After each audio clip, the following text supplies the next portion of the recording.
Good evening, everyone. It's about 7 o'clock. I'm Warren Gaskill, and I'm your host for tonight.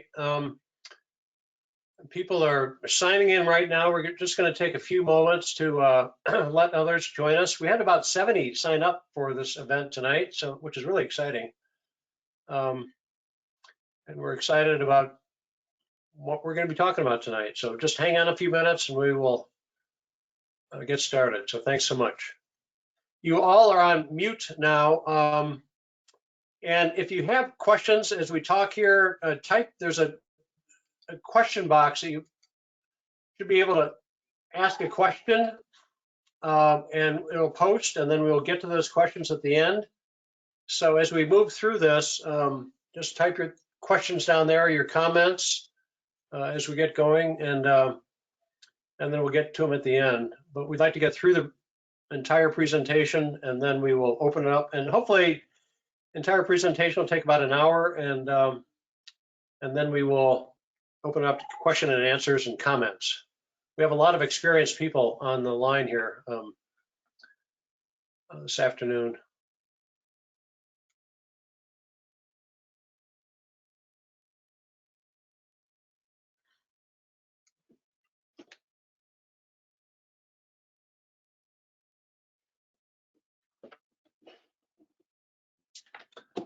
I have the sun shining on the window here, so we're going to try to move that around there. Just a couple more minutes and we'll get started.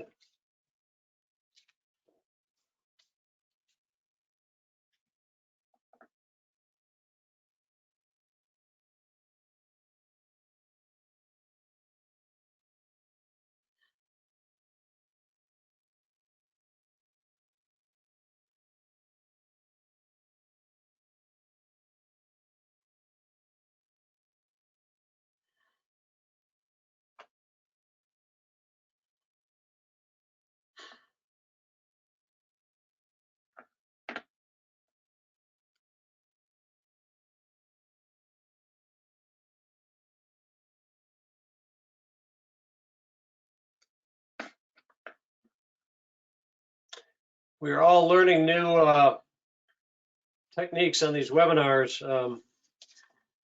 We had to go from, we hope to do these meetings in person, but of course the virus interrupted all that. And then we've had to, for workshops 2 and 3, we had to go to the webinar route. And so a lot of us old dogs are trying to learn new tricks. So it's kind of a challenge, but interesting and keeps things engaged.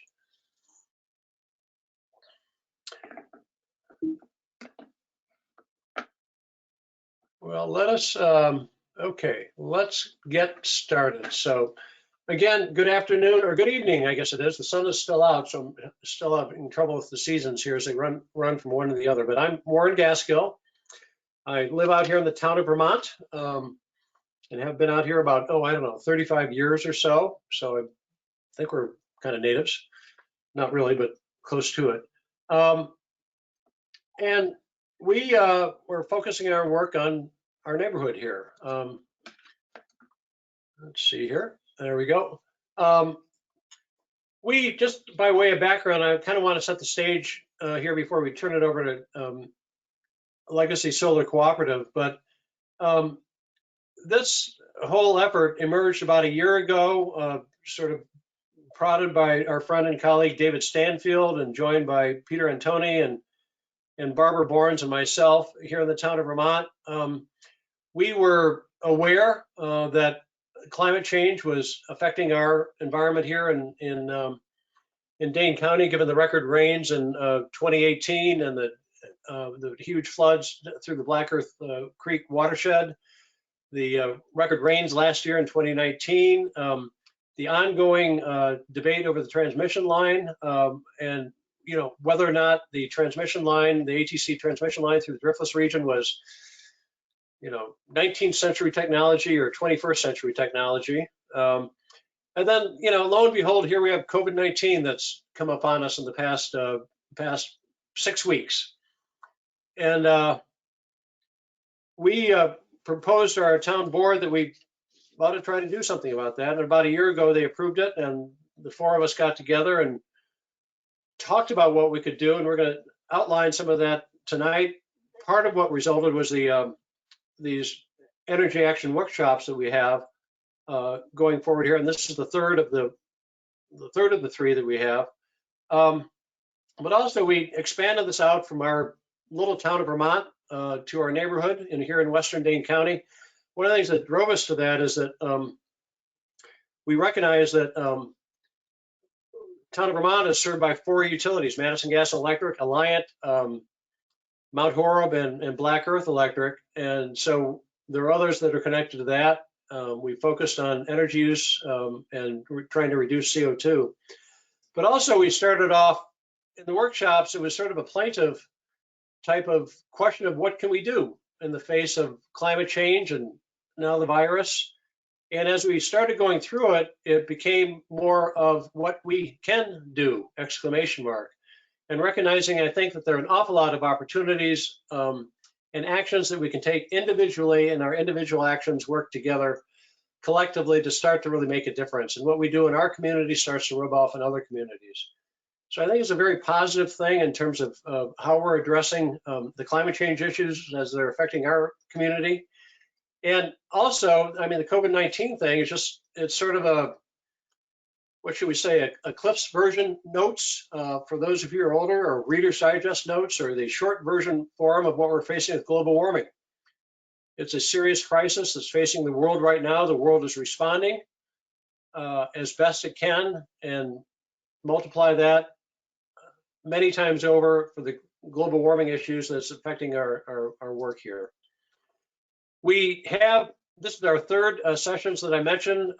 We started out on February 28th at Wisconsin Heights, focusing on what's happening now in Dane County and nationally. We showed the film from Paris to Pittsburgh, talking about what's happening nationally, and Keith Riopel was our keynote speaker at Wisconsin Heights, previewing at that time the Dane County Climate Action Plan, and it was formally launched just a week ago, and it's really quite comprehensive and really quite exciting what they have coming forward. There's a website there. You'll be hearing more about it as it comes forward, but it's really quite a thorough look at our economy in Dane County and reducing our CO2 output and becoming more energy efficient. So that's one part of what's happening now. A month ago, on March 31st, we had our first webinar version of this, focusing on energy efficiency as sort of the key first step in terms of what we do, in terms of our building, in terms of trying to get things under control. And one of the headlines that comes through this is, get as energy efficient as possible, use as much renewable energy as possible, and run everything you can on electricity as a way out of this fossil fuel connected, infused world that we have. And that's been kind of the guiding principle that we have. And also one of the themes that's come out in this has been our this is 2020, it's an election year. I think we all know that elections have consequences, and certainly the Paris to Pittsburgh film emphasized, and we've been sort of talking throughout, that elections have consequences. And so it's not a us versus them, it's very much of a bipartisan issue. There are many people that recognize this. There should not be a divide on that. But it's important to elect leaders and representatives in our economy, in our government, that recognize the serious issues that we're facing and can address them appropriately. So those are the couple of themes that have come out through the first 2 sessions.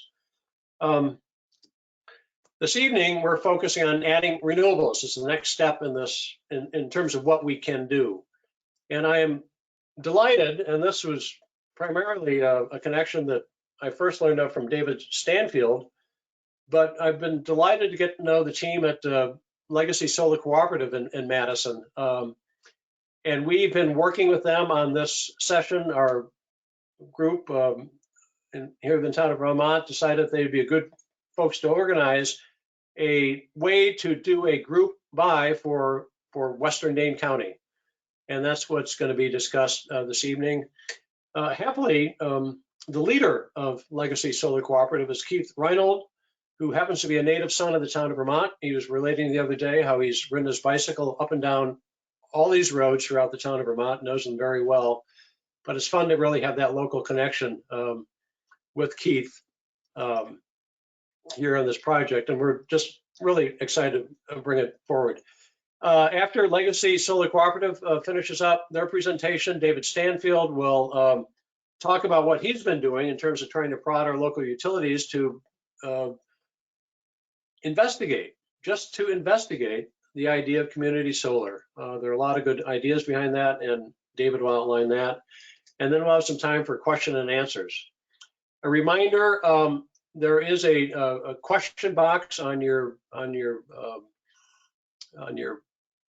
navigation device that you have on your desktop. Use that to jot down your questions, and then as we get to the end of this, we will be able to address those questions and try to open it up as best we can to do that. And with that, I'm going to turn it over to Kurt Reinhold to take the presentation from here. So I'll push the button there, and then Keith will be able to take charge of that. So, hi, Kurt. I keep calling you Keith, but you're Kurt. Hi, Kurt. Hi, Warren. Hi, everybody out there in COVID-19 cyberspace. This has been a strange year, but we at Legacy Solar Co-op are still chugging along, and we're looking forward to either keeping pace or outpacing our work with developing renewable energy projects and energy efficiency projects through 2020. Of course, we have taken some precautions. A lot of the site assessments, a lot of the pre-development work that we do for solar is by phone, photographs, Google Earth, that sort of thing. We get a lot of information that way. But soon, and this summer, we hope to have more boots on the ground installing solar. And let me just show you my screen, and we'll take it away.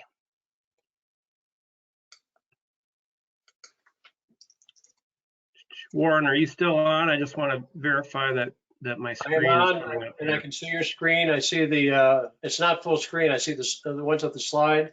There we go. You're good. Okay. All right. Thank you. So we've entitled this the Western Dane County Solar Group by. Excuse me. Our goal with this project is to get 100 solar installations completed this year. And that could be a mix of small residential as well as some small commercial. So we realized that the Western Dane County is a lot of rural areas. I grew up right by Tyrrell Basin on Bone Road. I worked for many years for, at that time, the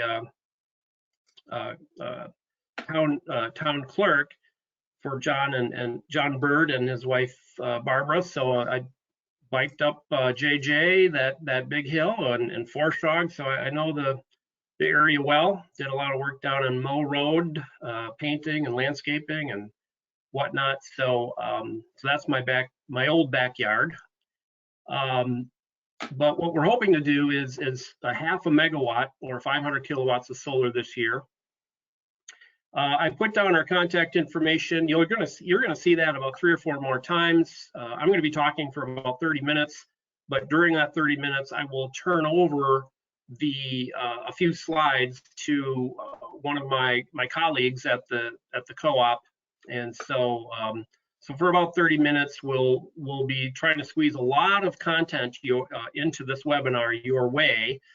But please feel free to email us at info@legacysolarcoop.org.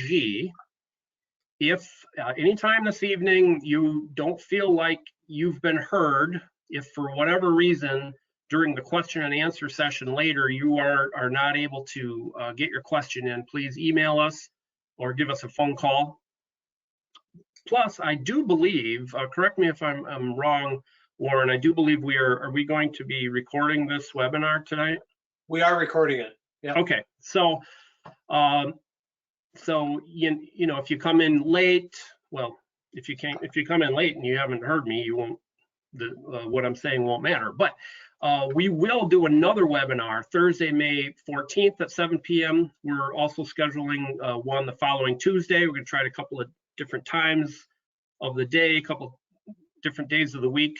We may do an in-person. We'll probably do a number of in-person meetings, which are educational in nature, but also allows you to interact more fully with us.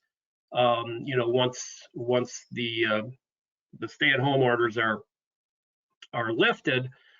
So we'll be doing a lot of education, a lot of solar assessments, and hopefully starting some solar projects in May and June. But June and July, I think, is where we'll really be hitting the accelerator for these solar projects and trying to get a lot of them started and completed through the summer and into the fall. So moving right along here. So this slideshow, there's about 30 slides, so we're one into it, and I'll go a little quicker from here on out. Introducing solar in the group buy. Basically, what we're going to cover are the following topics: who is or what is Legacy Solar Co-op? What is solar? People know what solar is, but there's solar thermal, there's solar electric.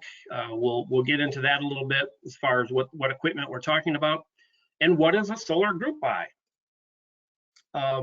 Then I'm going to turn it over to Tony Hartman from the co-op, who's going to give us an example of solar on a residential property on his own home, actually.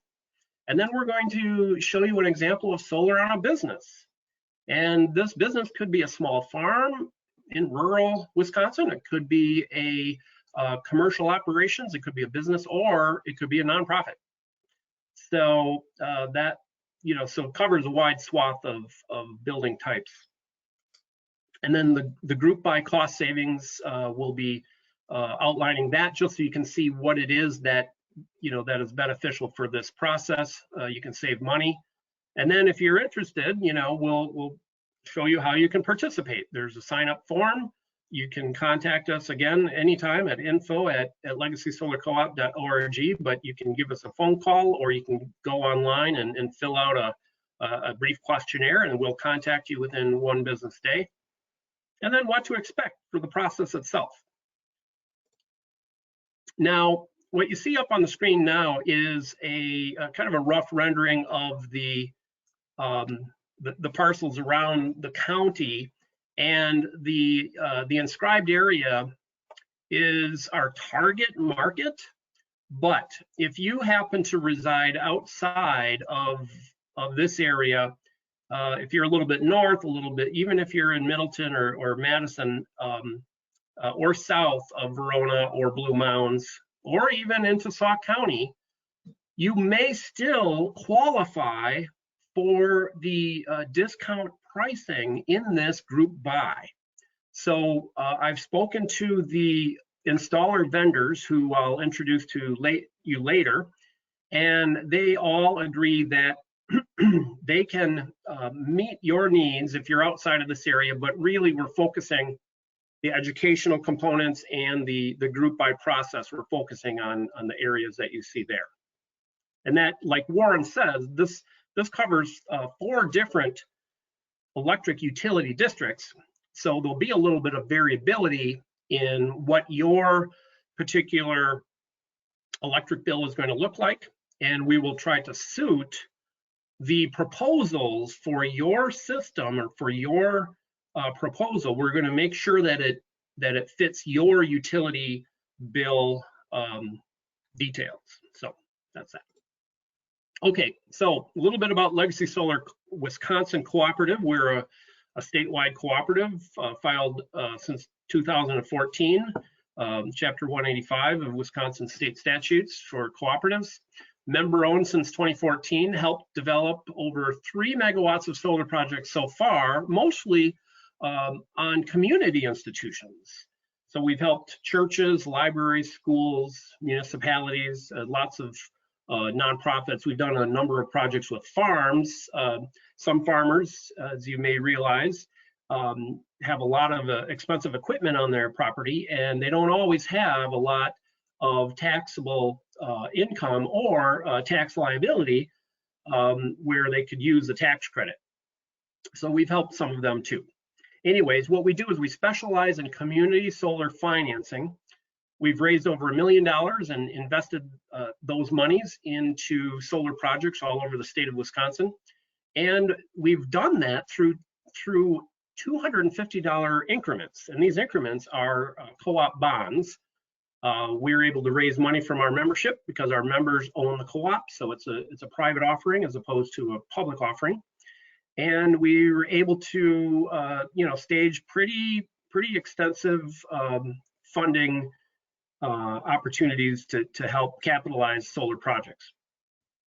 Now we're also specializing in solar group buys, and that's both residential and commercial. So you'll see that is going to be the meat of today's presentation from our perspective.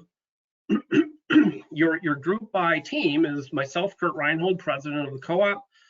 Tony Hartman, you'll hear from in a couple of minutes. He's director of business development. And Jackie, there's me. There's Mr. Hartman. And Jackie Harrison Jewell is our office and program coordinator.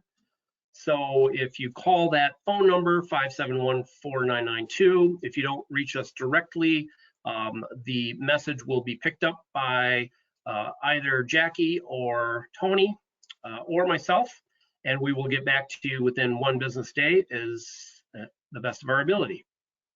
The next group buy, once again, will be Thursday, May 14th. So email us for details on that. Okay, so let's talk a little bit about solar. What are we talking about with solar? For this group buy, we're focusing specifically on solar photovoltaics, that's solar electric, and as opposed to solar thermal. Solar thermal are the bigger, heavier module panels that you can probably see. They're distinctly different in appearance, but they contain a refrigerant that it helps to collect and store solar or thermal power. But what we're really focusing on, because the price is so much less over time, there's less equipment costs as there used to be. Copper and a lot of the inputs for the solar thermal are not as feasible for solar, and we've got an economy of scale with solar. So what we're talking about is photovoltaics, and the basis of photovoltaics is the solar cell. So the image that you're seeing here is a depiction of a solar cell, and the solar cell is probably about 4 inches by 4 inches square, and it's comprised of a couple of silicon layers, a crystalline silicon. There's a negatively charged layer and a positively charged layer, and when sun strikes the glass and passes through the glass, it dislodges an electron. Each photon will dislodge an electron, and you end up creating a potential voltage difference, which is carried along these two long filaments, and when you put them into a circuit, creates a flow of electrons. So that is just the elemental level of a solar cell. But then when you talk about a solar panel, what we're really talking about is a collection of 60, 72, or 96 solar cells. And this is a depiction of different configurations of monocrystalline or polycrystalline silicon solar modules, and they have an efficiency of between 16 to 22%. When you have a number of solar panels or solar modules, we call that an array. So this is an example array. We have 1,086 solar panels on this rough church down in Milwaukee that we worked with. And then all of those solar modules carry more and more electricity to the inverters. The solar modules will produce direct current electricity, just like a battery, direct current. And in order for us to use that power for our appliances and our buildings, in our homes, we need to convert that to alternating current. I know some of this is fairly elemental, but I just want to go in order here, and it'll get more detailed later on. But the solar inverters make up about 5% of the overall cost, but they are the gateway to your home energy use. Most of the time, these are grid-tied applications, meaning you will still receive electricity from your utility provider, but you will just be importing fewer and fewer electrons, fewer and fewer kilowatt hours because of the solar that you are producing on site. Now, I do need to mention that these inverters nowadays are able to generate what is called a grid. They're able to generate an AC grid, and that means that you can, in the future, add batteries if you are interested in having a battery backup system that you can run independent of the grid or parallel to the grid, and decide when you want to turn on the utility power if you are still grid tied. So that is a separate pricing add-on, and is not a part of a typical photovoltaic system, but you can certainly inquire and get quotes for battery systems within this group buy. It's just that it's really hard to specify on a group buy level what the pricing matrix would look like, because battery systems are so individualized. That's going to be a case-by-case basis. All right, I think I'm taking a little bit more time per slide than I was planning, but I'm pretty sure we'll still move along here pretty smoothly. So the last thing that I want to talk about in terms of what are some important solar terms to understand is the concept of net metering. So I have a slide specifically for that right here. And so with net metering, basically, you start off before you have solar. The average household uses about 10,000 kilowatt hours of utility supplied electricity, which is in Wisconsin, mostly fossil fuel related. We have a fair amount of wind and hydro, and a little bit of solar, and a fair amount of nuclear, but more than half of our power comes from coal or from natural gas.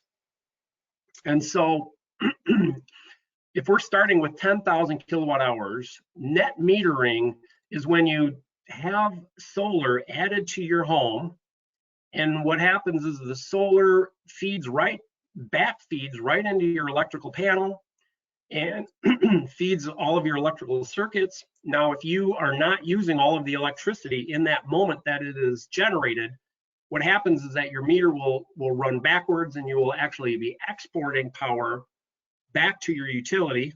And so the netting is when you have 10,000 kilowatt hours a year before solar, you generate, let's say, 5,000 kilowatt hours with a modest 4 kW size system. And that means that now you're netting 5,000 kilowatt hours that you are buying from your utility. So this netting can be either monthly or annually.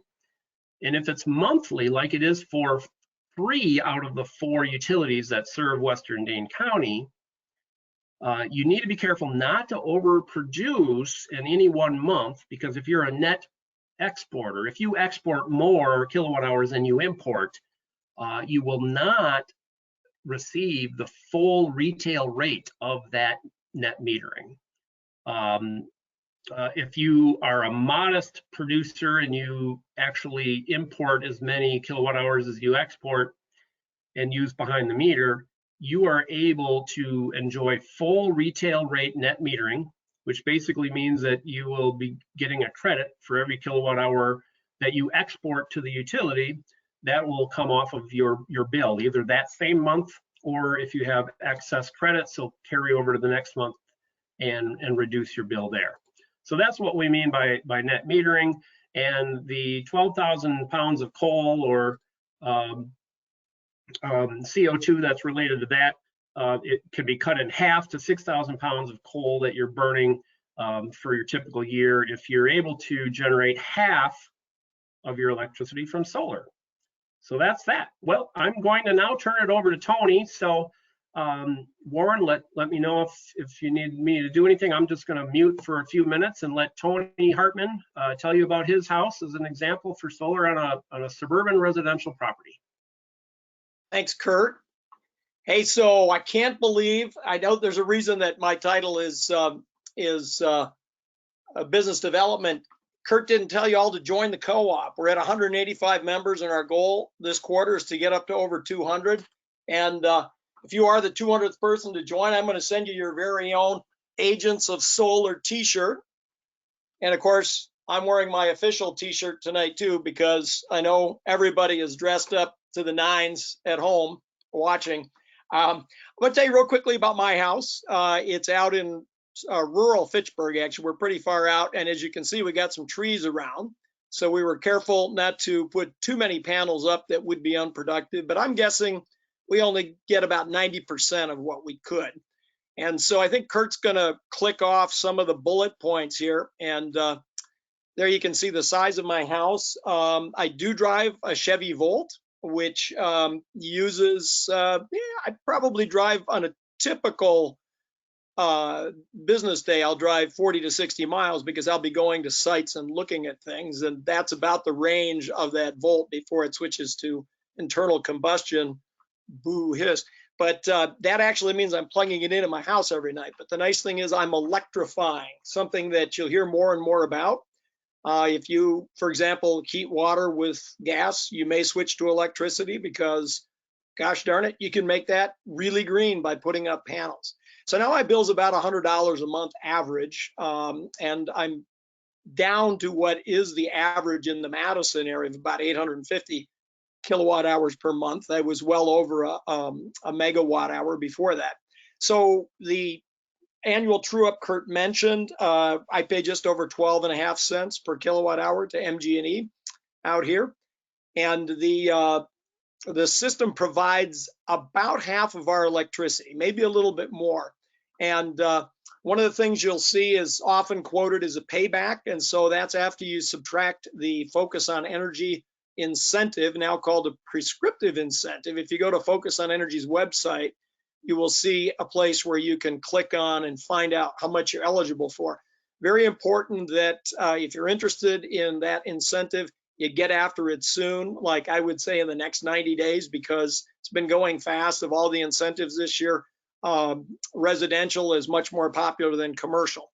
A lot of businesses pulling back right now due to the COVID-19 pandemic, and I think this is going to be the way it goes this year. But the investment tax credit was 30%. This year it's 26%, and it is sunsetting.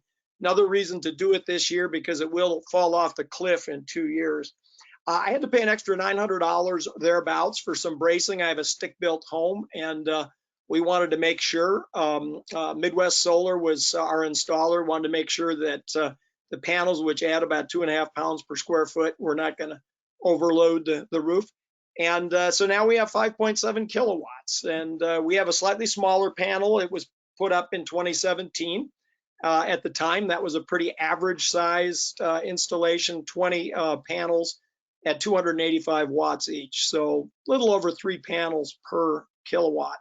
Now, Critter Guard is there with an exclamation point because the squirrels love to munch on wires. So for I think in the $300 to $500 range, I'm going to make that recommendation to all of you if you're considering this for your house or any place where there are trees overhanging and the squirrels can get up on your rooftop.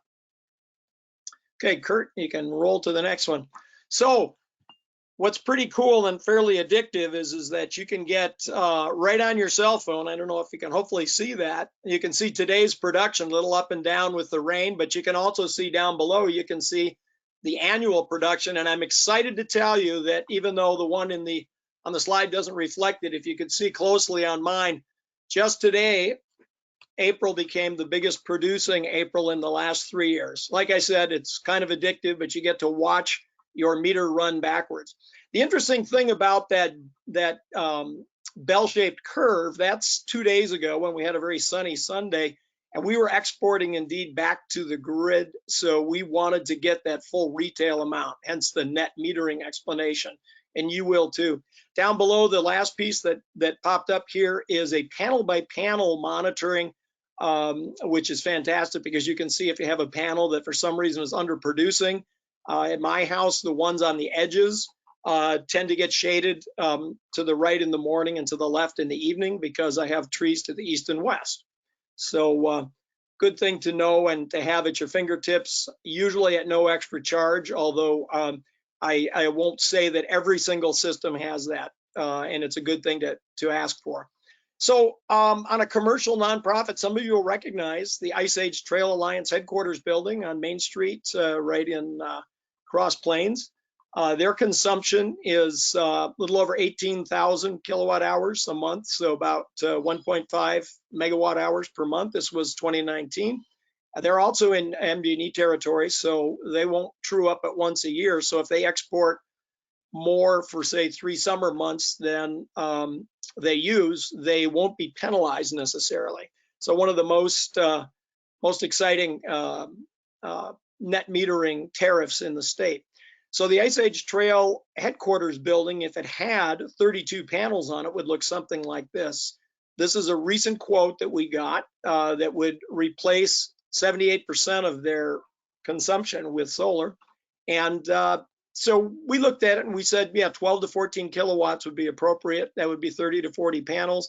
They have a flat roof. Most of you will have it mounted to your roofs that are pitched, but a flat roof requires a little different racking system, and ballast mounted means no roof penetrations, which is very helpful in on a rubber membrane roof. So the quote for those 32 panels was $26,400, about $2.50 per watt. You'll hear that number thrown out a lot. But the annual savings, $1,800 a year. And I think after incentives, the payback here is about 9 to 10 years. So very similar to my home. And the lifetime savings, so once it's all completely paid back, will be over $50,000. So that's money that can go directly to their mission, to hiring somebody, to fixing up the trail. This is true of anybody that is a nonprofit, and we do a lot of work with nonprofits, as Kurt mentioned.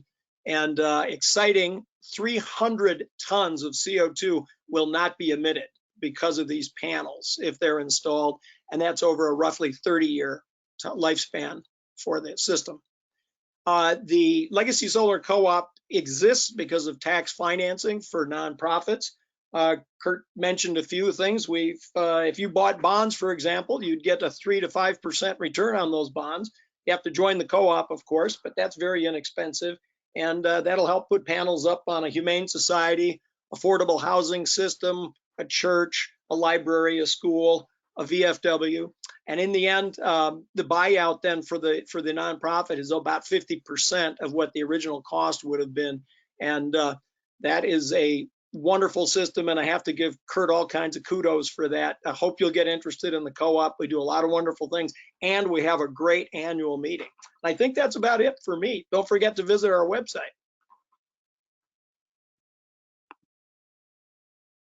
Well, thank you very much, Tony. That was great.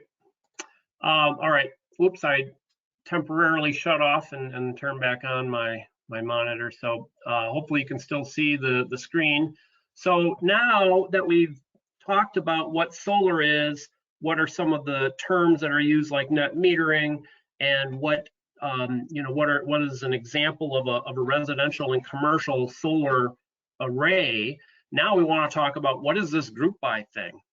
And so the group buy, I'll take you through the process of how we've arrived where we are now, but basically it's a way to bundle together many solar customers and get some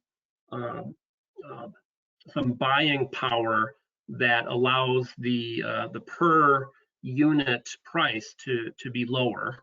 Plus, it allows us to do this fun education en masse with a number of people, and get more people literate about the electricity and how it works, and how they're able to generate some of that electricity on their own. So the process has been, so far, what we did, the co-op along with the other stakeholders in the Vermont Township area and the surrounding communities, what we did is we issued a request for proposals to over a dozen solar installers in the state of Wisconsin. Share my webcam. Oh, okay, sorry.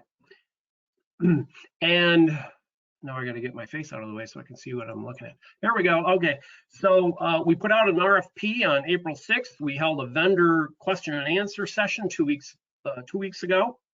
We received proposals from 4 different firms. We ranked and scored with help from our team and consultation with 4 local stakeholders. And then the best proposals came from 2 of those firms that will work together for this program. We've got a small firm out of Baraboo and another firm that has its headquarters in Dubuque, Iowa, but they've got several locations in Wisconsin, and they've done a lot of projects in Wisconsin. Personally, I mean, I've been involved with solar for over a decade, probably closer to 15 years, and this is the best pricing I've ever seen. And really now is the best time to participate for several reasons. This is a limited time offer, the group buy, because really what we're doing is we're trying to time it so that you can get a number of solar installations to be designed and procured and installed, constructed and commissioned in lockstep or together with several teams of installers working during the next few months. So it is kind of a limited time offer. And as far as who can participate, any residential or small commercial or farm can participate. Why choose solar? This is just a slide I threw in here. There's many, many, many reasons why different people have different reasons to go solar. And I'm not going to go over all of these, but basically what we all agree on, and probably most of you on the call here agree on, is that if we can get more solar for less money, that's a good thing. So what this group buy will do, it will save you time, it'll save you money, and obviously it's not going to save the climate, but it will be one important piece of the puzzle, and you can do your part and participate in a community solar project, or you can participate in your own solar project and benefit from this group buy. So how it will save you time is that we will help you streamline the process with the focus incentive. The installers will do all of the necessary paperwork, submit that on your behalf so that you can get your $1,000 credit, up to $1,000, I should say. Most of the solar arrays, I think, will qualify for $1,000 for the residential. And then there is a 26% federal tax credit now, and it's only good till the end of the year. Once it becomes 2021, that 26% federal investment tax credit goes to 22%. So that translates into about a $500 or $1,000 difference, depending on the size of your solar array, between $500 or $1,000. That is going to be different between the 26% tax credit and the 22%. And then in 2022, the feeling from the legislature, the federal legislators years ago, was that this market, which is fairly mature, should be able to survive on its own. And so the cliff that Tony was talking about is at the end of 2021. But you can still get a 26% federal tax credit, which is worth a fair amount. I mean, that's better than nothing, right? That's a little bit over 25%, or obviously a quarter of the overall price. The other thing that we can save time-wise is changing the fact that there are changing utility policies means that you want to act now. You don't want to wait another year for Alliant or for WPPI or any other MG&E to institute different policies, because utilities over time, at least over the last 5 or 10 years, have had to scramble and try the best they can to penalize unmitigated spread of solar because they lose a little bit of their market share. Well, I'm here to tell you that even though they might lose a little bit of their market share, they're not going anywhere. They're always going to be there. They're a public utility. We rely on them. We need them for reliable grid power. But we also believe that if we can generate some of that power away from the centralized fossil fuel rich generation plants, that is a good thing, and it actually does reduce some of the strain and some of the costs that are incurred by utilities when you can reduce the load on the end of the line. And especially in the summer on those really hot days when the air conditioners are running, solar is at its highest potential, and that's where we can really reduce the highest costs of electricity are in those summer months. So solar is good for utilities, but they still need to look out for their own. So if you do get a solar array in place, and if there's a change in the utility policy that adversely affects future solar projects and solar homeowners, that does only affect the future solar homeowners, because what they will do is they will usually lock in and you'll be grandfathered in at your current level of reimbursement for those kilowatt hours that you export and essentially sell to your utility. Even though I may not be saving you time with this slide, because it's taking me a heck of a long time to get through this slide, we will save you time in the process. So we have lined up a procedure where we will batch together assessments, and we'll streamline the scheduling. We'll have project management oversight, and we'll have streamlined incentive paperwork, and also point you in the direction of some potential financing opportunities. And that brings us to money. How will we save you money? Well, quite frankly, I think we're looking at the highest quality equipment at the lowest cost. The group buy really is a manifestation of economies of scale with that group purchasing power. We've got the focus incentives now that you can take advantage of, but like Tony said, if you wait a month or two, those incentives may be gone. The first few months of the year the incentives went really fast. There are Legacy Solar Co-op member perks. So if you're already a member, you're going to have some perks. We'll give you a but if you're not, we'll give you a discount on membership. If you're participating in the group buy and you still want to become a member of the co-op, we'll give you a discount. And then there'll be an extra incentive for members. It's not going to be a huge incentive, but it'll be something if you want to share some of your solar with folks who can't do solar. We'll get into that at a different time. But and then the other way that we save you money is that the team will help streamline the loan paperwork if you were to go and get a loan for your solar array. Some of the loan options that are out there in the form of local, statewide financial institutions. There's Summit Credit Union. Some of you may know they have a lot of locations in the Dane County area.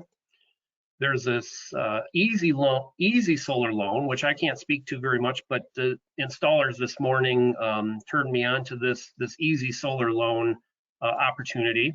There's a Clean Energy Credit Union that opened up just this last year in Wisconsin. It's actually, they're based in Colorado, but there's a Clean Energy Credit Union, and they give you preferred terms for solar arrays. PACE financing. PACE stands for Property Assessed Clean Energy, and Property Assessed Clean Energy, unfortunately, this opportunity is not for residential customers, but it's for businesses, and it allows the business to borrow against and have it assessed against their their building. So the loan is tied to the building and not to the owner.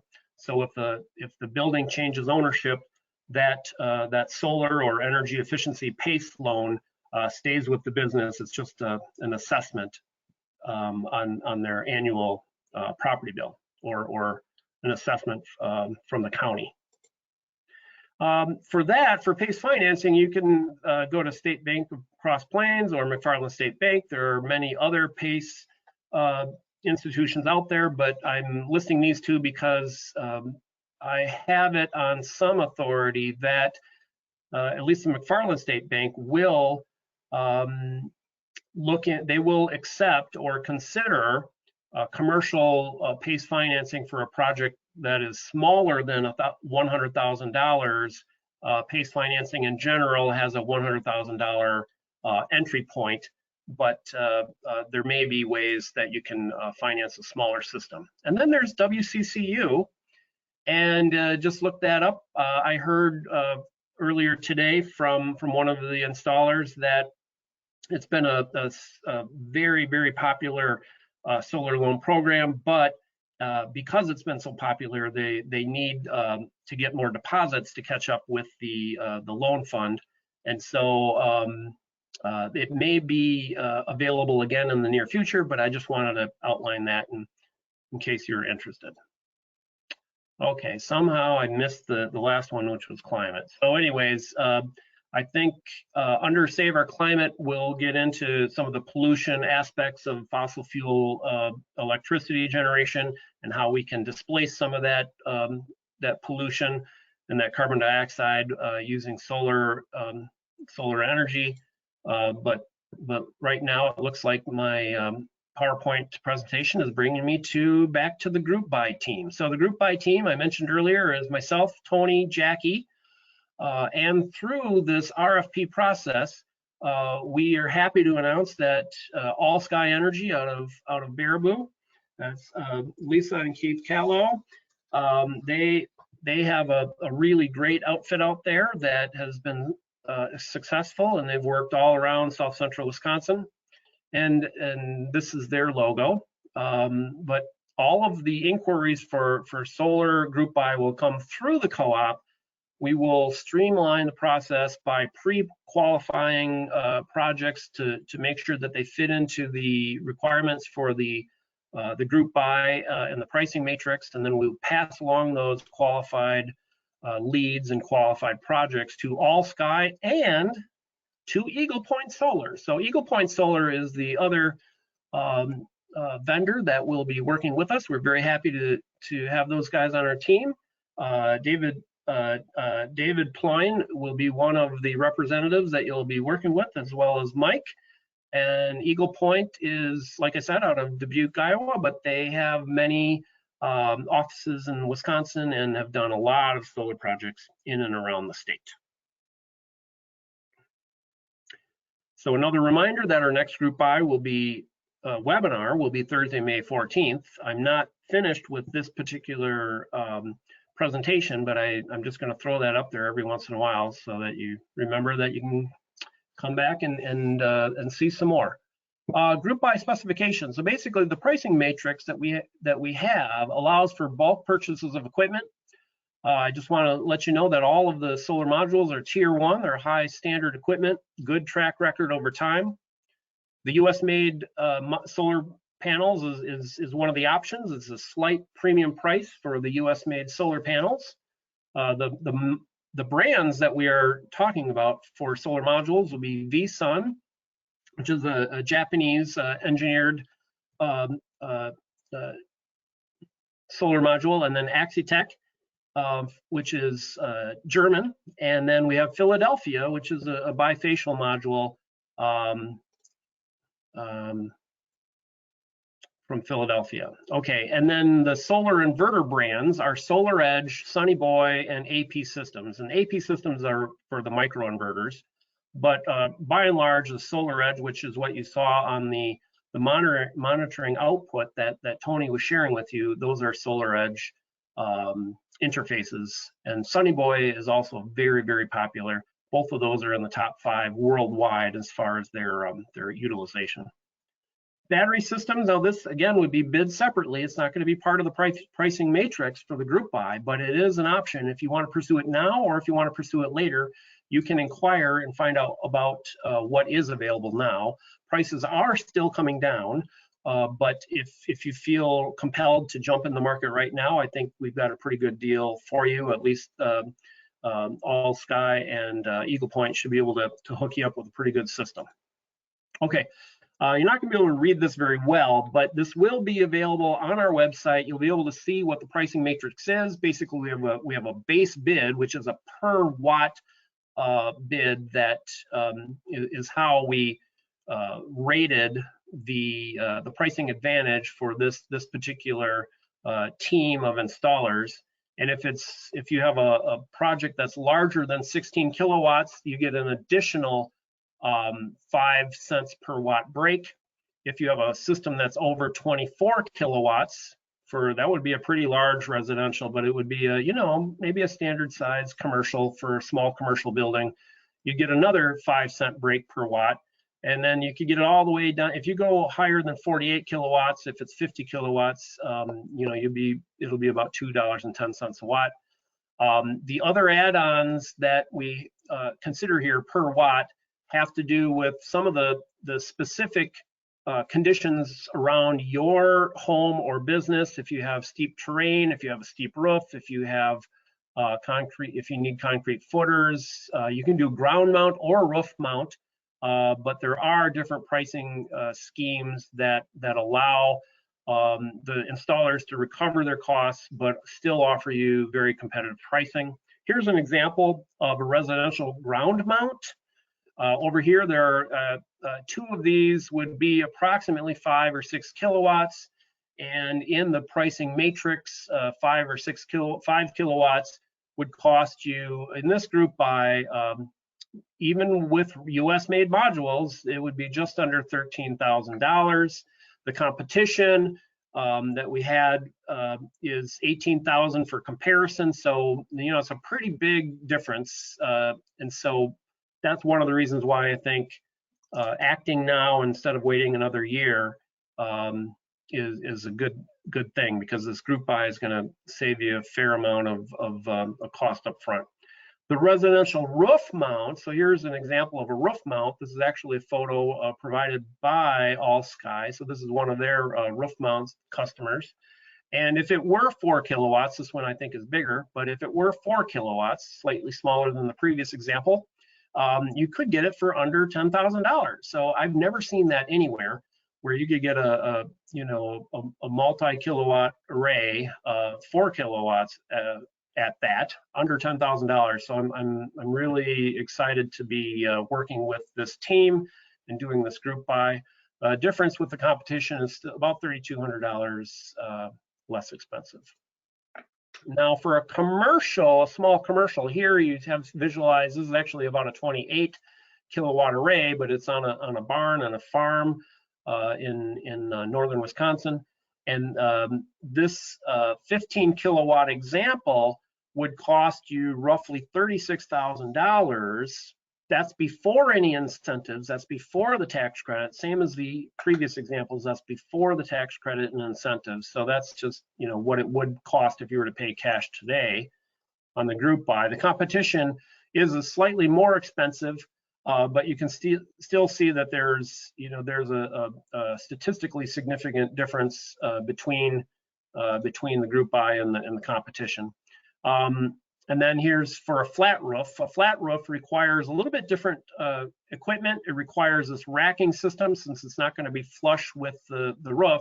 You have to tilt it up, and ideally you're going to tilt it up toward the south or toward the southwest, and that's going to get you the higher kilowatt hour production out of that from our latitude. And 15 kilowatt array on a flat roof without the racking is about $34,000. We do need to make sure that we bid this out per job, because there's a lot of considerations that has to do with whether it's going to be one contiguous array or whether there's going to be separate arrays, because the wind that can come underneath the solar panels will tend to lift the solar array off of the roof if you did not have enough of the concrete ballast on these ballast plates. So so we do have to bid it per job. We can't say with any assurance up front what it's going to cost. The competition roughly $3,000 for that, for the ballast and for the racking. But when you add it all up, $5,700 is not really an accurate comparison, because we don't have the group buy bid. It's going to be specific for the flat roof that you are indicating. Okay, so the payback, people want to know about the payback, obviously. I'm just going to use a $10,000 example because that's pretty good number, and it's easier to take a percentage of the tax credit. You have a 26% tax credit with a $10,000 solar array is going to be roughly $2,600. I say roughly because if you were to subtract the $1,000 focus on energy rebate, you actually have to calculate the tax credit on the after focus incentive basis. So the cost basis for this tax credit, which is 26%, is going to be 10,000 minus 1,000. That's 9,000. So it's 26% of 9,000 as opposed to 10,000. I'm very specific with this because I do a lot of economic modeling, financial modeling for solar projects. So no, don't want to mislead you. So it'll be approximately $2,600. Your net out of pocket is going to be approximately $6,400 if you're not taking out a loan. Now, the solar array, if it's about 4 kilowatts, is going to generate about 5,000 kilowatt hours a year. Obviously, it's going to generate more kilowatt hours in the summer months than it will in the winter months. But overall, you'll have about 5,000 kilowatt hours per year that will displace your electric bill at the tune of 11 cents or 12 cents or even a little bit more per kilowatt hour. And when I say 11 to 12 cents, it really depends on what utility you're in. We will educate you more fully specific to your utility meter plan, because even if you're residential, there's in Black Earth, or residential in Mount Horeb, or residential in Alliant, or residential in what's the fourth one? Mount Horeb, Black Earth, Alliant, MG&E. Yeah. So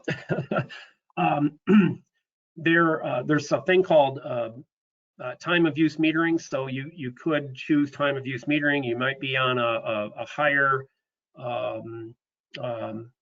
per rata cost due to either demand or excessive kilowatt hour usage per month. So we can't really say exactly what it's going to be, but somewhere between $550 and $600 a year in savings for that $10,000 array on that first year. So if you were to chart utility rates over time, there'll be several years, especially during a recession, where the costs do not go up, but ultimately the costs do go up because coal becomes a little bit more and more expensive the deeper we get in the Powder River Basin out in Colorado or Wyoming, in that area. So the utility rates will go up, and if they go up about 2% per year on average, you're talking about an 8 or 9 year payback. So not too shabby. Now, if you have an electric vehicle and you charge your vehicle, you'll be offsetting more expensive gasoline because of the density of gasoline and the cost of gasoline, unless it's this month, right? Because we're looking at really cheap gasoline now. But if you're in the $2 to $3 range per gallon, you're going to be looking at perhaps a 6-year payback if you're offsetting more electricity using your electric vehicle. Meanwhile, your solar array, once it's paid off, it'll keep producing power for 25 to 40 years And so that's not just a lot of money, that's also just a lot of clean energy, it's really a legacy. That's where we get the name of our co-op. It's about doing something today that makes sense today, that makes even more sense tomorrow and through the next generation. So it's pretty much a legacy of financial and environmental savings. So on the commercial side, the thing about the payback for the commercial solar, when we're talking commercial, we're talking, usually 10, 20, 30, 40, 50, 100 kilowatts, depending on the size of your business and your building and the roof. But not only do you get the 26% tax credit, you also have the option to depreciate the entire amount minus half the tax credit in that first year. Or you can follow a 6-year depreciation schedule, which still gets you a pretty good payback profile. But thanks to the accelerated depreciation, you're able to get a payback, closer to 5 or 6 years. And with our group buy, it's possible that payback could be even lower, given the extreme low cost that we've put together with this effort. Now, if you're a nonprofit, however, or if you're a farm that has leveraged a lot of expenses on equipment, you may not have the taxable income. You may not have the taxable liability to use a tax credit. Nonprofits certainly can't use a tax credit directly. But what happens, and that's what Legacy Solar Co-op, we don't do 100% nonprofit, but we do a fair amount of nonprofit work. And what happens is that we team you up, we match you up with a tax sponsor, and we've helped over several years now. We've done over 24 community institution tax finance solar projects in Wisconsin, and it's fairly complex and really esoteric, but it works out pretty well. I jumped through some hoops, and you can save about 50% off the overall lifetime cost of solar. So for more information about any of this or on the group buy, again, there's info at legacysolarcoop.org. I also want to say this. I don't know if Jackie wants to chime in at all, but basically, Jackie and our media director, Peter Fiala, are working today and tomorrow, well, today and Thursday at least, to get the online presence ready for the sign-up sheet and for taking orders to get people signed up to get their free assessment and to see whether or not you want to continue to pursue this further. Jackie, are you able to unmute yourself at all, or do you want to say anything about our website and what we have available there?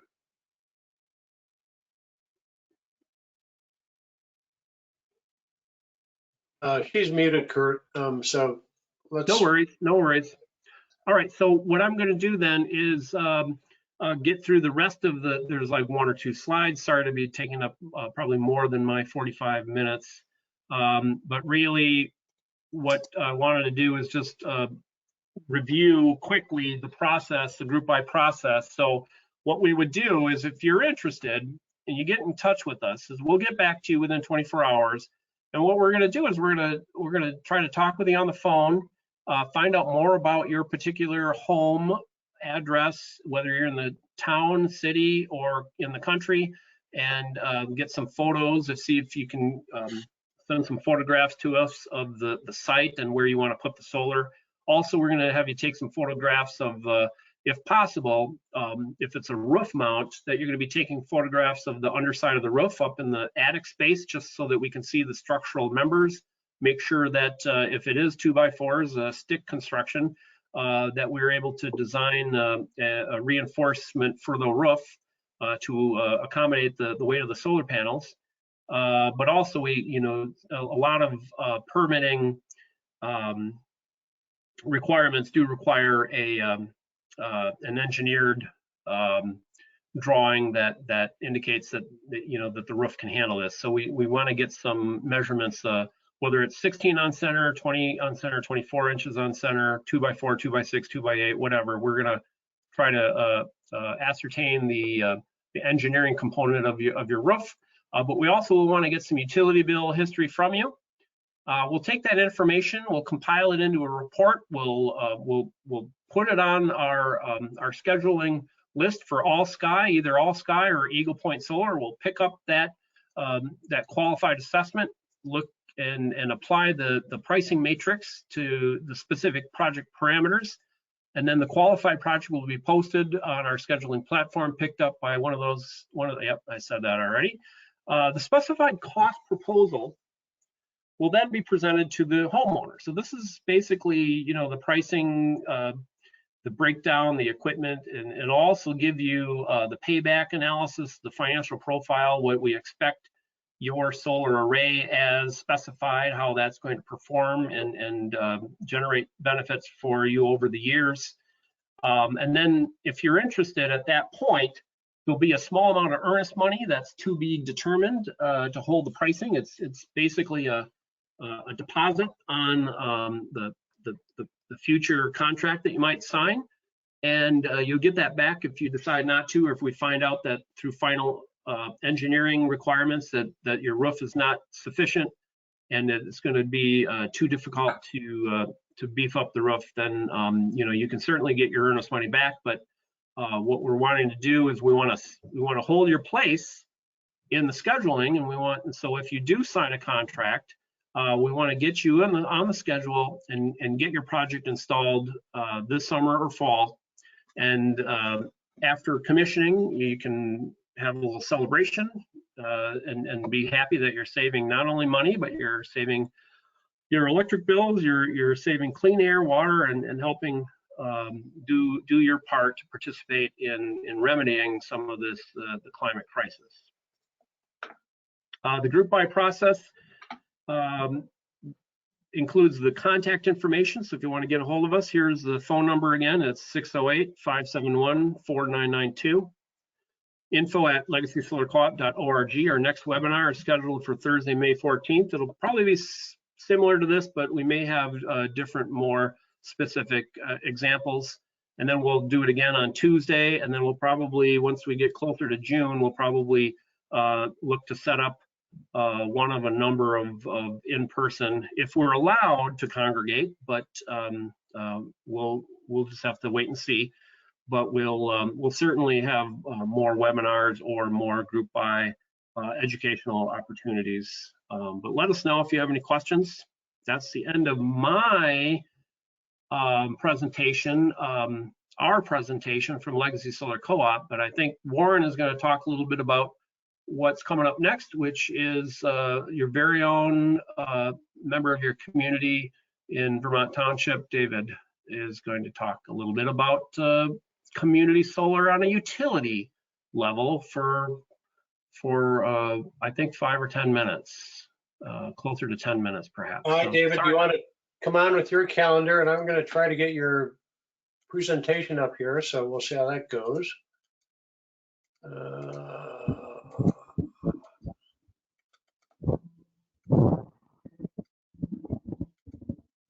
There's David. Hi, David. Hello. I'm clicking wildly here. Show screen paused.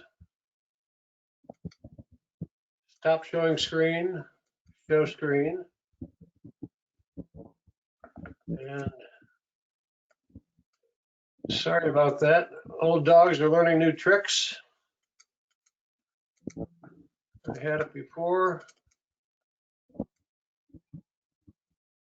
How's that? There it is. There we David. go. Okay. So this is David Sandfield, our partner in crime here in the town of Vermont. And so we've been talking entirely about putting some solar panels on your roof. And then David is suggesting we ought to put solar panels up for our community. And so he's going to give just a summary and overview of in terms of what he's been working on. I'm going to click through the slides as we go. And then we have some questions that we want to get to hopefully before 8:30, or we'll get through all the questions and hopefully people can stay on then. So take it away, David. Okay, we've been looking at individuals' use of solar panels. What I'd like to talk about is a municipal solar facility that could be constructed in villages like Black Earth and Mount Horeb, Mazomania, and maybe others that have their own grid. They're a legacy from the past when most municipalities developed their own grids. But these, here's Black Earth. The next one, we can look at the Black Earth existing network of lines. In the center there, you have a village of Black Earth. That's where there's a substation and where all the electric lines feed into. That Black Earth utility, Black Earth Electric owns and distributes electricity among all of those roads and houses and businesses in that area around Black Earth. Next. That's the existing system of delivery. Black Earth gets its electricity from Alliant Energy and pays about 8 cents per kilowatt hour over a period of a year. Black Earth then takes that electricity it gets from Alliant and sells it to its customers at approximately 12 cents per kilowatt hour. That difference of 4 cents finances Black Earth's maintenance, repairs, capital investment that need administration of 1,300 customer accounts. Next.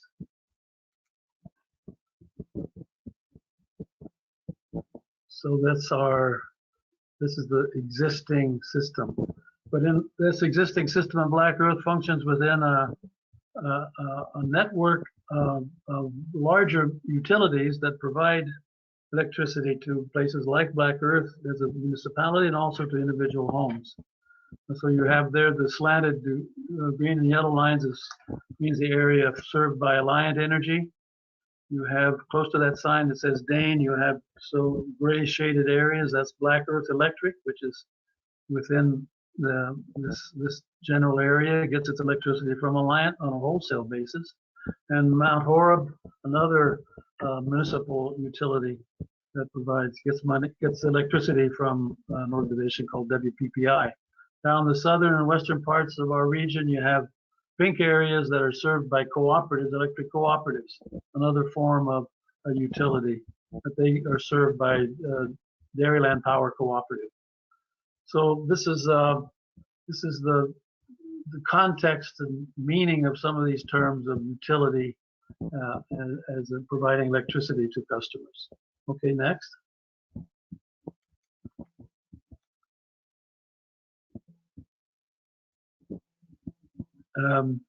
We're arguing that we're suggesting that we could build a solar facility in Black Earth, where the solar facility, composed of solar array panels and a battery backup, could generate some of Black Earth's needed electricity, what it provides to its 1,300 customers.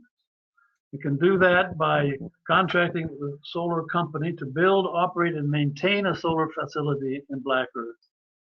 This would be a power purchase agreement, like no significant initial cost to the village.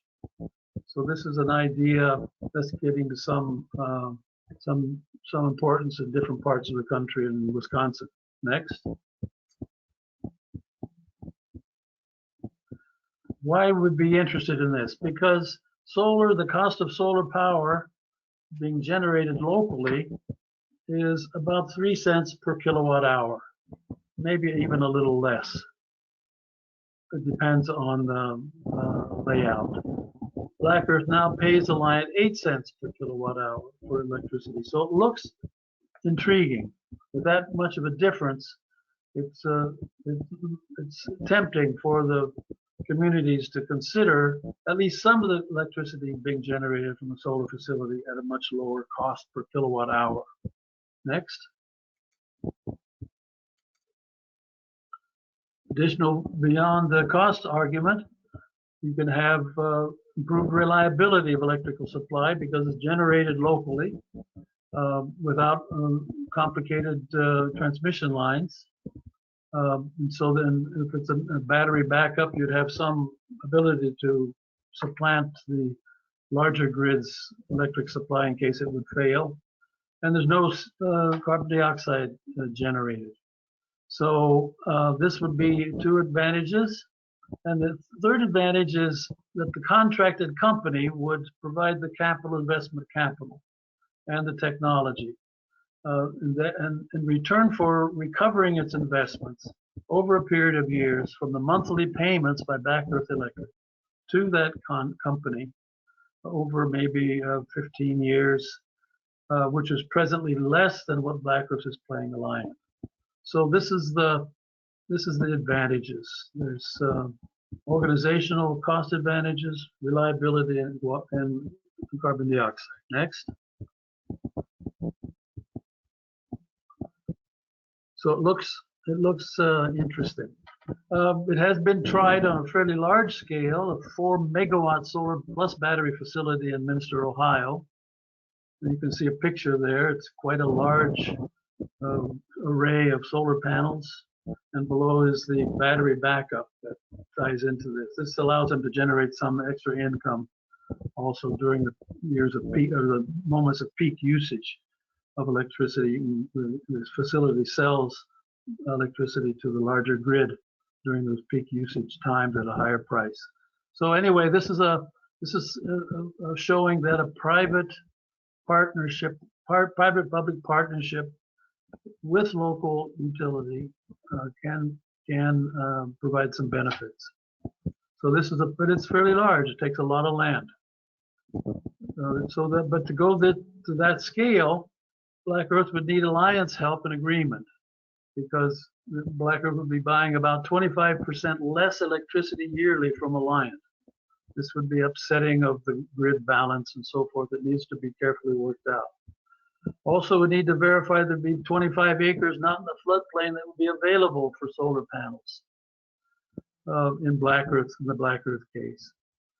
But if it would work, and maybe we'd have to verify this, but it would provide renewable energy equivalent to installing solar panels in about 400 residences at no extra cost to the customers beyond their normal monthly payment for their electricity usage.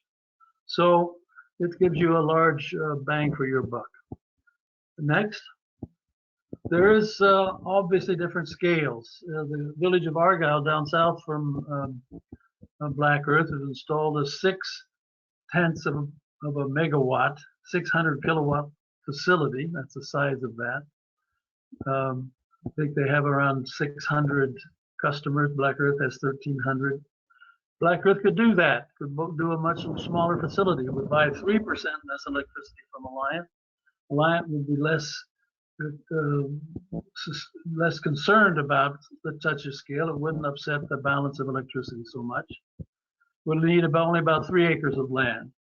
And it would provide renewable energy equivalent to about 45 residences at no extra cost to the customers. So it looks, and this could have benefits both to Alliant and Black Earth and other municipalities considering this, to just get some experience of organizing, financing, building, maintaining, having the technical ability to maintain a solar facility. Next. What we can do, well, the village boards, because of this financial and reliability advantages of municipal solar facility, it's up to the municipalities to decide to at least investigate, because each site will be different. And we've been presenting some parent advantages from other experiences, but they have to be worked out in the different communities. And so talk to your board, talk to your board members, go to meetings, the public input, provide your suggestions and questions, and see if your municipalities could agree to investigate by inviting companies in to hear what they would say about the feasibility of a municipal solar add-on. So there's websites for the 4 area municipalities. We've begun conversations here in Black Earth. Black Earth Board has entertained a proposal to investigate and has assigned it to its Public Works Commission.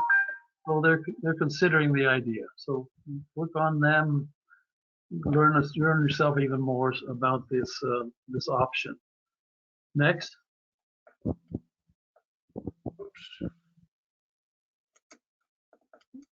I think it was the last one anyway. So again, you can contact Legacy Solar Co-op for some more details, but I think it's mostly a question of local conversation and agreeing to investigate a municipal solar facility. Thank you. Thank you, David, very much, and I appreciate David's been a bulldog on working with these and trying to sort through the really complex information that's out there. So let me invite the panelists to all turn on your screens now. And we have some questions I'd like to get to. We have the advertised end of this is about 5 minutes from now, 8:30. Let's just go through some of the questions that I have in front of me. Carol Phelps asks, what do you find is the biggest reason people don't get solar, i.e. what makes them hesitate?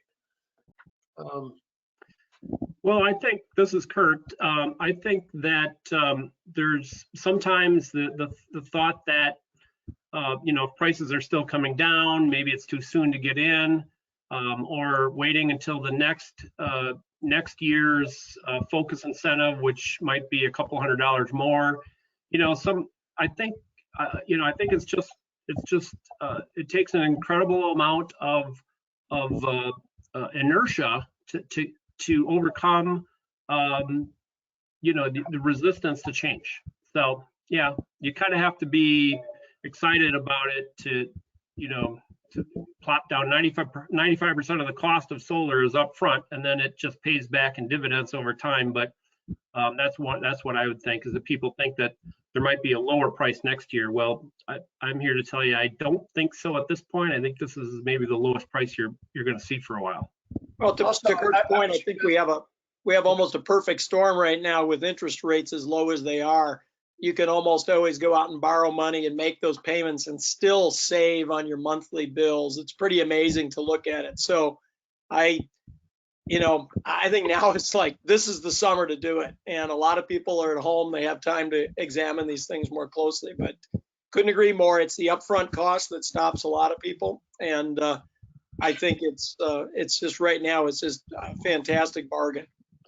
I would also say that, we've talked a lot, people have a lot of different things going on. And I know, Tony, you've mentioned this too, but that's press the easy button. And I think that's what Legacy Solar Cooperative is trying to do, is here's the easy button. Fill in this webpage, we try to take it forward from there. So it does get complex, and I think we're learning a lot about how to make it less complex. I think that's another barrier. We got some great pricing too, and I think All Sky and Eagle Point came in with a very aggressive price. I mean, for the average residential is a wonderful starting point. I mean, a good 15 to 20% below what we've seen, wouldn't you say, Kurt? On average. Yep. Definitely. Lee Sorensen has a couple of comments here from Cross Plains. He has solar on his roof, but he wanted us to note that solar installations are not subject to property taxes. So adding solar installation, your property tax is not going to get raised for that. Right. Yeah, I tried to squeeze so much into the 45 minutes. I know I went over 45 minutes, my apologies. But yeah, one of the key things with regard to the value of solar is that it will increase the value of your home, but it won't increase the taxable basis of your property taxes. So that's that, and some amount of sales tax exemption are included with solar. Great. Lee also wonders if a site evaluation is required to get tax credits. It's not. We provide it free. It's kind of part of the process, but no. If you're a do-it-yourselfer, you can still try to get the tax credit, but you can't. You'd have to pay a qualified, obviously a licensed. The permitting requires a licensed electrician to do all of that work. So But a site assessment is not necessarily required, but it's kind of part of the process, and you kind of want to do it anyways. Sherry Gruder asks, please explain that bifacial panels are more efficient by 15 to 25% or 40% in the winter if ground mounted. That's why you consider this. A little bit more about. Hi, Sherry. Bifacial. Yeah, we know Sherry. She's big in the energy in Wisconsin circles, and so yeah, with bifacial modules, especially if you're going to do a ground mount, the ground mount photos that you may have seen, you can imagine that on the one side you've got the sun hitting it directly, and then if there's snow, or even if there's white gravel underneath your solar array, you're going to get a certain amount of reflective radiance on the back side of those solar panels, so you can get an additional 15 to 25%, depending on the time of day and whatnot. Okay. Sherry also has a question for David Stanfield. Are you suggesting that this is community solar that residents would buy into, or solar that would offset the utilities renewable energy mix? So David, are you still there? Yes, I think the community. Go ahead. This is a proposal to add on to the municipal solar generating mix that they would then sell to their customers, to all their customers through their grid. So this is not an individual investment. This is a community project. Has been attempted in other places. It's an effort to provide a lot of people with some solar energy in the community. And Brian Klaas observes, importantly, what's the benefit of investing in solar, for example, on your own house or your own farm or your own business, if the utilities are adding solar to their generation mixes? And MG&E and Alliant and a number of them have talked about the solar projects they have coming on board. How do you weigh that question? Well, I'll start the answer. I've been hogging the answers. Tony can also help me out here. But one of the advantages to having what is called distributed generation, meaning that it's not a centralized, big solar field, but it's solar behind the meter at the end of the transmission and distribution line, that helps to reduce the overall load on the transformers and on the local voltage, required voltage stabilization. So solar kind of works in concert with the transformers in your neighborhood to help levelize and produce a more evenly distributed stable voltage. And then also the community solar that David is describing is really a community scale solar or utility scale solar. You can have community solar also with community participants,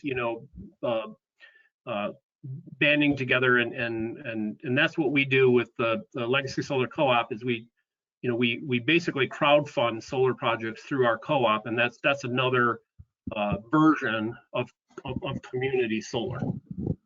I tell people a lot of times that it's the difference between renting a place to live and owning one, because if you own it, you're going to make out economically, definitely a better deal economically if you own it than the utility. And by that, I mean the mother utility that's producing in big centrally, coal-fired power plants. They've caught on. There are a lot of projects. People have heard of Badger Hollow and several others that are going to be producing a lot more solar, because nothing's cheaper right now and nothing's better for the environment. But it's still a much better deal for you to own your own solar project. If you rent an apartment, you build no equity. You have a place to live. And it's great that the utilities are starting to produce their own because solar power, because it's much greener. It knocks emissions way down. So that part's good. But if you want to participate in the economic benefit, you want to own your own. generation equipment. Yes, and one of the problems of utility scale solar is that they have to transport it a long distance. They put the solar arrays, very large solar arrays, a long distance, so you still get high transmission costs built into that model, which is just it's a technology that it looks like it's as cheap to produce it locally as it is to produce it centrally a long ways away. When you take into account those transmission costs and all the hassles maintaining the transmission, that was one of the We Energy engineers informally told me. I'm sure he would deny it publicly, but he thought that within 40 years there would be no transmission lines. There would be interconnection distribution systems to balance the load using virtual management. And so it's a technology that has great advantages for being small scale and cheap at the smaller scales. You can't generate electricity from a coal plant just in your backyard. You can with a solar panel. So it's a revolution in technology that has to be worked out, but it looks very exciting. Sherry Gruder points out there's a lot of opportunity ahead, pointing out that utilities are aiming to get a 30% renewable into their mix, and right now they're at 12 to 16%. Best, that sounds a little bit high, but there's a lot of room for gaining there in terms of renewables. A couple more questions. Shannon Morrison asks, is the site assessment done just by pictures, or is there any option for having someone visit? I asked because we have a property that's fairly wooded. I don't know the best place for solar panels, or even if it would be better to do a roof mount or ground mount. Yeah, there are different instruments that you can use. We can see if there's an online instrument you can look and from aerial photography and do infrared sensing to see what surfaces around your home or your rural homestead might have. But no, we'd be happy to come out in person, and we'll maintain the distance. We'll put on our masks and stay carefully away from you and your loved ones. But yes, so to answer the question, yes, we will do in-person site assessment. We can bring a solar pathfinder and chart out where the shading is basically every hour of the year, where you're going to have shade and where you're going to have sun. A couple more questions and then a closing comment. Patrick Stoffel asks, how long can a system be financed for, like the terms of a loan via Summit, for example? 15 years, longer, shorter? 15, yep, 15. Go ahead, Tony.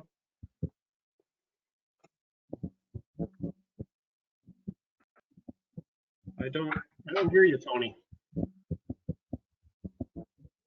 Thanks. So up to 21 years is what we heard today was the longest, although I have heard of loans that run the length of the warranty period, which is usually 25 years production warranty on most panels.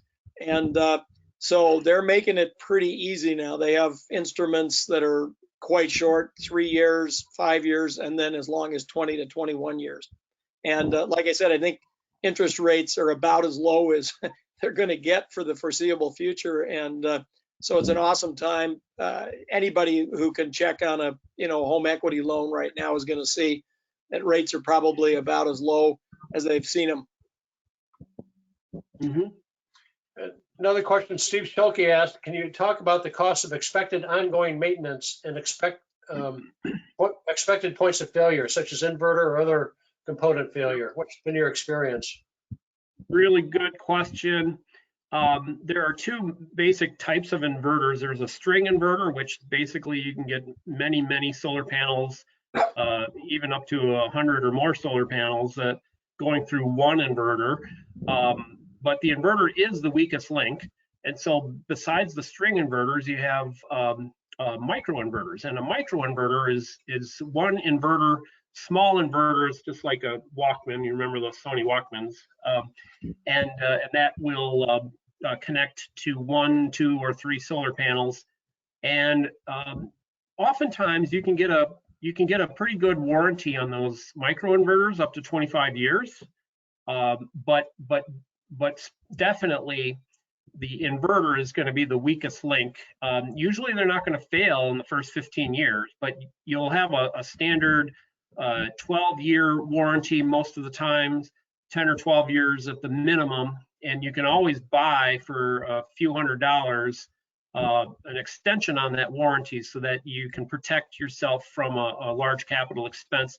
It's really not that expensive to replace an inverter, but after 15 or 20 years, you may have to spend $1,500 or $2,000 to replace that inverter. That's the weakest link. So if you replace an inverter once in 30 or 40 years, and that cost is going to be somewhere between $2,000 and $3,000 at the most, that's quite frankly, on the equipment side, that's really what you're talking about. On the maintenance side, there really isn't a lot of maintenance. Tony, I don't know if you want to speak at all to maintenance. Well, I was going to say that our 2 installers that are working with us for this group buy will give you a manual when they hand off the keys to you. And I think the other thing they're going to do is give you some coaching. I know I talked to Lisa Callow about that just this week.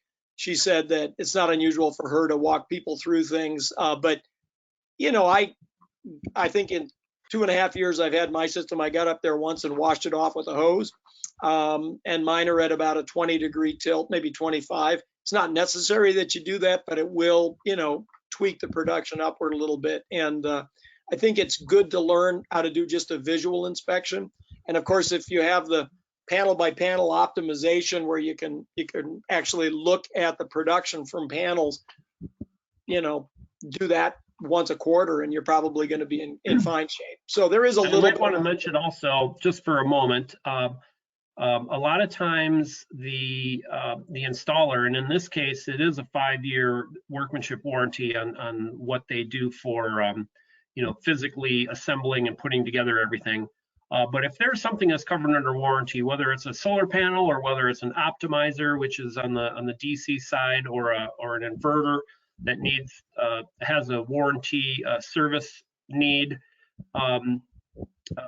more often than not, and I called some references on these installers and found out that they have gone out and made service calls and not charged for that, but it really depends on the severity of your needs. And if you opted against getting this critter guard for your residential solar array, and a squirrel bites through and basically fries your inverter, that's something that could be covered under your home warranty as well. But I think they probably will have to charge you something to remove the solar panel, get the dead squirrel, the poor dead squirrel, out of there, and then make sure that the wires are all they're not gnawed, and that's, I had to do this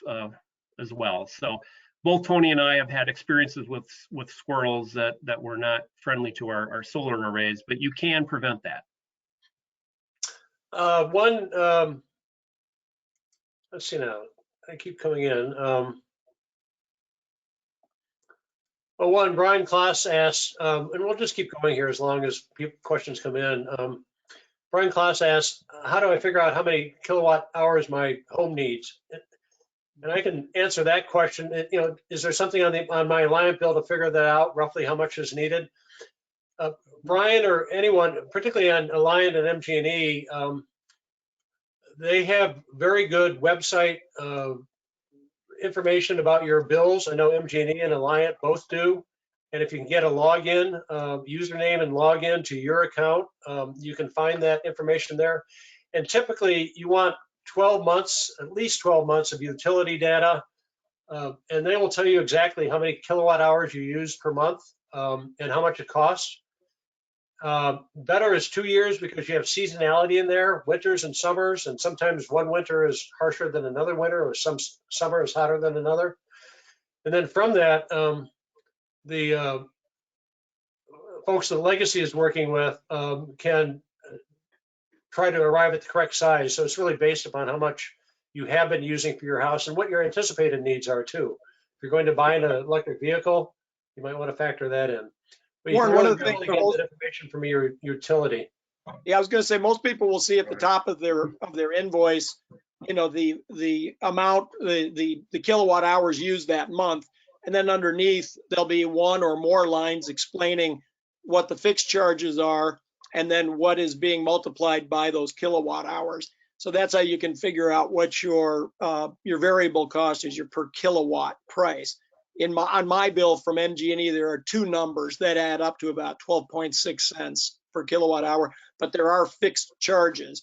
And that's, of course, been a bit of a political football and has been adjudicated somewhat at the PSC level. But not all utilities are quite as easy to read. I have to say that the Black Earth and the Mount Horeb bills that I've seen are relatively straightforward, but it helps that they're nonprofit municipal utilities because they're not trying to make it overly complicated. But I get that it's a challenge, and you can send us your bill and we will take a look at it and try to help you wade through it. Okay. I'd like, The problem I often run into, we work with a lot of organizations on this, is they don't have their utility bills. They're filed away in some cabinet somewhere. So it's oftentimes quickest to find it online if you can. Right.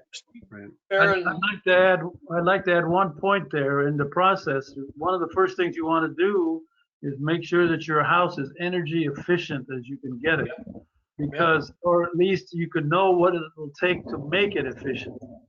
And so you wanted to calculate your solar generation to be about 80% of what you normally use over a year's time. So, but what would you normally use if you had a more efficient house would be less. So you don't want to invest in a big solar system and then make investments in efficiency, because you'll be going over the limit that makes it profitable when you're dealing with the. very good point. And that's why our workshop number 2 was on energy efficiency. Great point, David. And Steve Fiends asks, what has to be done to the inverter if you want to add battery storage system later? I don't know if I'm qualified necessarily to answer that. I think you know, some amount of equipment is going to be a charge controller, a battery. You know, batteries don't work in isolation. They work very closely with a charge controller, and the sophistication of your charge controller is going to be the best insurance policy you can buy to make sure that your battery backup system is going to work for you. But then you have to, you know, individualize it for whether you're going to run a sub panel, which is critical loads, or whether you're going to run it through your usual panel. So there's, you know, there's a little bit of cutting and splicing and rewiring some of your circuits if you are going to you know, have a lower cost system where you're only going to run critical loads as opposed to all of your circuits. So some amount of it is batteries. Obviously, that's a big part of the cost. But then battery charge controllers, and then, you know, there may be some other electronics that are required if you're going to do some demand shaving, or if you're going to do some on again, off again battery charging versus exporting power to the grid. So it just really depends on your specific needs for your home or your business. When we had our system, yeah, go ahead. When we had our system set up a couple of years ago, we had our electric panel redone, and we set it up specifically with a sub panel, and we set a space aside specifically for a battery because we knew we wanted to get it, but not yet. And we rolled that cost into the cost of the installation, so that tax credit that we got on included that, and we got the discount on that too. So you can design for that way. Really Really- good point. Yeah, Warren, I was just going to say too that you'll hear the words AC coupled. There's some nomenclature that goes with this, but just ask your installer, the ones that we're recommending through this group buy, good people. They will help you out. If you say you're pretty sure you want to do battery in the future, they'll make sure that you have a compatible system, or they'll show you the option, the upgrade to do that. And this has to do with the type of inverter Kurt was talking about, microinverters at the panel level versus one. But it's a very good question and a very, I think, a good theme to be thinking of. And as Warren says, there's a practical advantage to doing it now because you're going to get a 26% discount. And Lisa at All Sky, one of the partners on this group buy, says from their experience, most of the work is on the wiring with the house and not the inverter itself. It's just tying the wiring into the inverter. And with that, why don't we close it out? We got a couple of comments, one from Melissa Gavin and one from Lee Sorensen saying, wanting very much, they're both from Cross Plains and wanting to spread the word of this across Plains. And of course, Cross Plains is part of the group buy. Yep. We asked how this can be promoted outside the participants in this webinar. And I know Legacy is working on marketing that going forward. Do you have your upcoming webinars, and we'll be if you want to, I would just in closing for my side of it, Warren and everybody, I would say that if you want to be an internal champion in your community, if you have a church, library, school, if you have a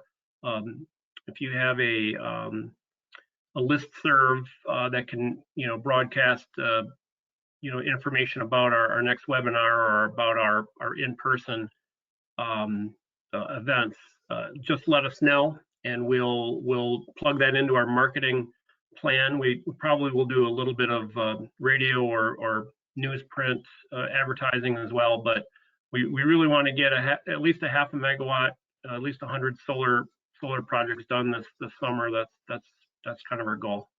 I would say any homeowners associations, as Kurt mentioned, listservs, those are valuable because we share, Jackie and Peter on our end, and the installers themselves can help us with those. We'll get the word out, but obviously these online webinars are the most straightforward way to do it.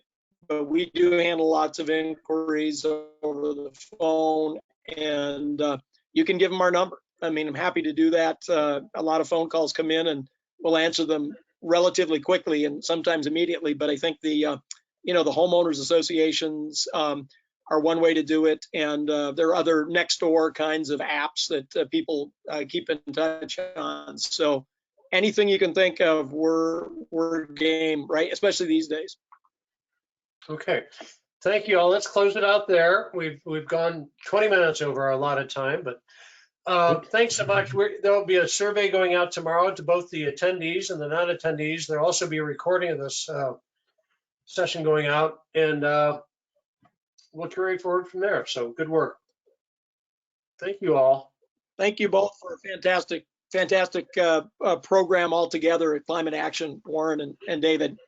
All Folks right. out in your neighborhood are lucky to have you. Thanks, Take care. We'll be guys. in touch.